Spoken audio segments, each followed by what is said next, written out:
अगर आपने कोई ज़मीन खरीदी है या खरीदने को सोच रहे हैं, तो यह वीडियो आपको काफ़ी हेल्पफुल होने वाली है। क्योंकि इस वीडियो में हम आपको बताने वाले हैं कि अगर आपने ज़मीन खरीद ली है, तो उस ज़मीन पर आपको मालिकाना हक कब से हो सकता है और कौन-सा प्रक्रिया से आपको गुज़रना पड़ सकता है, इसकी जानकारी इस वीडियो में डिटेल में मिलने वाली है। तो अगर आपने अभी तक हमारे चैनल को सब्सक्राइब नहीं किए, तो सबसे पहले चैनल को सब्सक्राइब कर लें, क्योंकि इसी तरह की ज़मीन से संबंधित जानकारी हम आप तक आसानी से पहुँचाने की कोशिश करते रहते हैं। तो इस वीडियो को पूरा ज़रूर देखें। तो जैसा कि बताया जा रहा है, बाद इस डॉक्यूमेंट में नहीं हुआ आपका नाम तो हाथ से निकल जाएगी प्रॉपर्टी।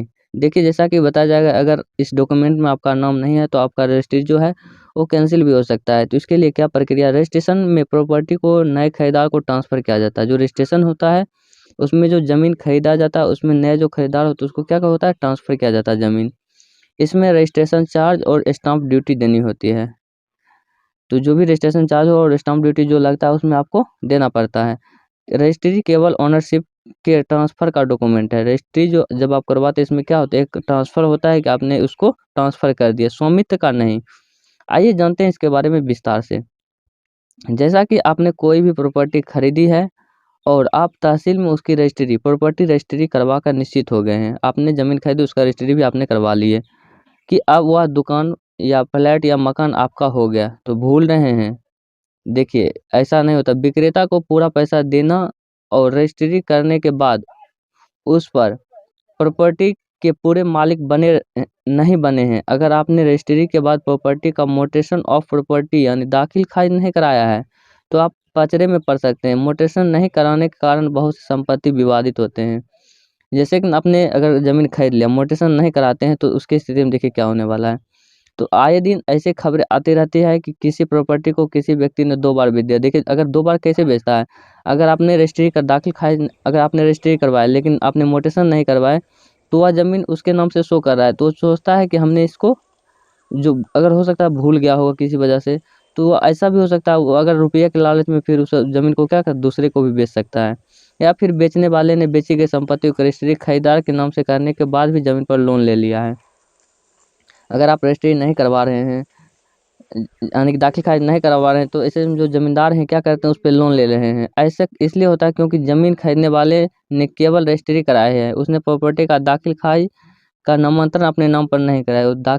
जब तक आप दाखिल खारिज नहीं कराते हैं अपने नाम पर, तब तक वह संपत्ति आपके नाम पर नहीं हो पाएगी। साथ ही अभी बता, रजिस्ट्री के बाद म्यूटेशन भी जरूरी है। भारतीय रजिस्ट्रेशन एक्ट कहता है कि 100 रुपये मूल्य से ज़्यादा किसी भी तरह की संपत्ति का अगर हस्तांतरण होता है, भारतीय रजिस्ट्रेशन एक्ट कहता है कि अगर 100 रुपये से ज़्यादा मूल्य की अगर संपत्ति का आप खरीद बिक्री करते हैं, तो वह लिखित में होगा। इसका रजिस्ट्रेशन सब रजिस्ट्रार कार्यालय में होगा, कराया जाता है। यह नियम पूरे देश में लागू है और इसे ही रजिस्ट्री कहा जाता है। लेकिन आपको यह बात अच्छी तरह से समझ लेनी है कि केवल रजिस्ट्री से आप ज़मीन, मकान या दुकान के पूर्ण मालिक नहीं हो जाते हैं।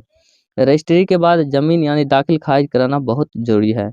साथ ही रजिस्ट्री नहीं तो स्वामित्व का पूर्ण दस्तावेज नहीं। रजिस्ट्री केवल ओनरशिप के ट्रांसफ़र का डॉक्यूमेंट है, स्वामित्व का नहीं।